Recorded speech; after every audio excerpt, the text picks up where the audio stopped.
This is the all-new Toyota bZ4x Touring. Confusing name, I know, but there's certainly nothing complicated about this all-new EV because it does exactly what it says on the tin. It's a practical, well-rounded and reliable Toyota vehicle, which is born to drive very far.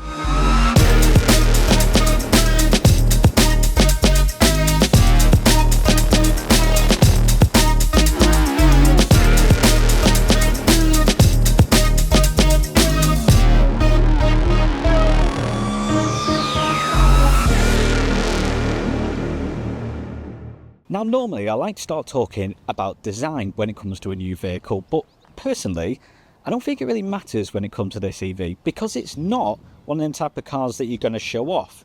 This is the type of car that you're going to want to keep driving and driving and driving because you know it's safe, you know it's practical and it's very comfy. And I feel like Toyota have completely gone down that route with this vehicle. I mean, it's decent enough looking, it's not overly impressive, it's not ugly, but you wouldn't see it at Paris Fashion Week. So for me, design is a bit out of the question. It's not this type of car that you're going to start showing off. You're just going to want to keep driving and driving.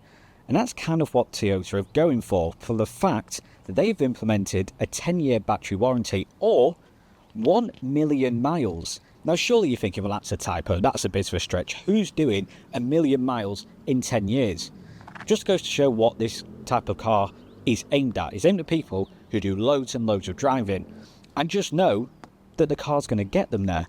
And lots of driving is certainly capable in the bZ4x Touring for the fact that it comes with a mile range up to 366 miles with fast recharge capabilities getting from 10 to 80% in just under half an hour. So grab yourself a coffee, maybe go for a number 2 and you'll be on the road. It is certainly clear looking at the exterior of this all-new EV the direction that Toyota are going down. They're not going for frills, they're going for practicality, and that's certainly seen at the rear of the vehicle. Yes, it houses one of their modern LED light bars seen all the way across the car market, but again, there's not really much going on. This doesn't particularly look too modern apart from that light bar which is kind of seen across the whole UK car market. In fact, it kind of has that plastic rear bumper, has that bit chunky lighting.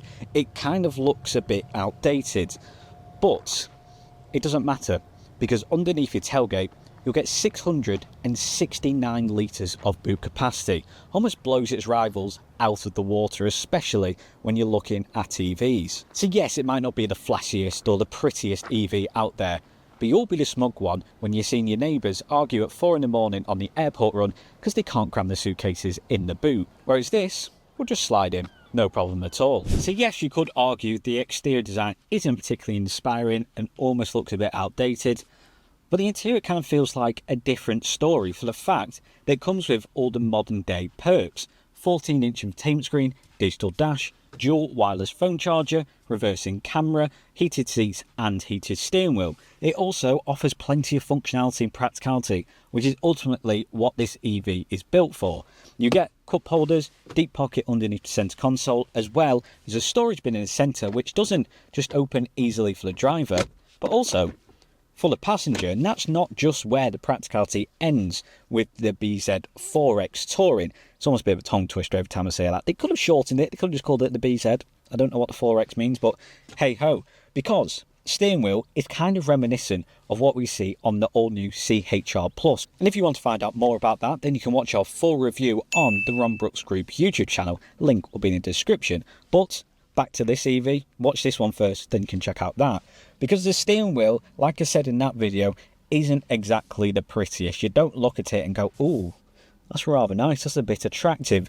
It's ultimately just there to serve its purpose for the fact that it has these chunky panels either side. It's a bit of an awkward shape in the middle, but ultimately out on the road, it's so practical. You have all your adaptive cruise control lane keep assist settings on the right, all your navigation for the infotainment screen on the left. Also has onboard voice recognition, so they're more premium modern features that you wouldn't necessarily expect when you look at this car from the outside. And what I like about this infotainment screen is when you first step in and you see this large screen, you're probably going to think, oh, here we go again, another modern car that just has everything in the infotainment screen, and they've just kind of overcomplicated it by trying to be too modern.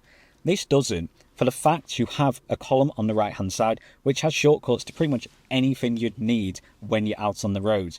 Your radio, your wireless app CarPlay, Android Auto, your built-in sat nav, in your vehicle settings, and then underneath it kind of looks like its own separate climate control system, kind of what we'd expect from a car, which would normally be its own separate panel with proper functional buttons, whereas this kind of has shortcuts, so it feels like an actual climate control panel with physical buttons. In fact, just an infotainment screen, and they have old school dials with the modern twist of having LED light display. When it comes to the actual look and layout, and the dashboard kind of feels a little bit clunky in the fact that it kind of had different dips, same with the doors. But Toyota have clearly gone, well, this is going to be a car that people are going to drive and drive and drive. So how do we reduce the wear and tear and the scratches on the doors of the dashboard? Well, they've lined it with so many smooth and cushioned materials. They could have been so easy to whack a big sheet of scratchy plastic on it, almost like what they've done with the wheel arches and at the back. Well, instead, it's got nice bits of leather, loads of good bits of padding. It all feels very premium and certainly well built. You know that this car's going to last. Same with the seats that have that almost sport style about them. Yes, they're not sport racing seats, but it has that conical headrest shape that almost reflects a sport style bucket seat. So on the whole, it's not the type of interior that you're going to sit in and think, oh yeah, this is a bit flash. But you're also going to be quietly impressed. You're going to sit in and go, oh, quite like that. Oh, that's really easy. Actually, this is really comfortable. I can see myself driving this time and time again. You're not going to get bored of it just because it has that comforting feel. And it's all very functional. Now, as you'd expect for a car with these dimensions, especially in its length, it's a particularly long car. It almost borders onto an estate type car. Then the rear seating is ridiculously spacious. I mean, I'm probably not the best person to portray this since I'm unfortunately 5'4", but the amount of legroom that I have, and this seat is actually pushed far back, I have a good amount of legroom, decent headroom. The fact you get rear privacy glass, air vents, 2 USB-C chargers and fold down armrest, it's just a very comfortable place to be. And even for the middle passenger, because this is an EV, has completely flat floor, then I've still got loads of knee room. I'm not awkwardly resting my feet up here. You don't have a centre console that really protrudes back and reduces your legroom. I can still comfortably sit in the middle. And to be fair, if I was in the back of this car, I would be pushing to the middle.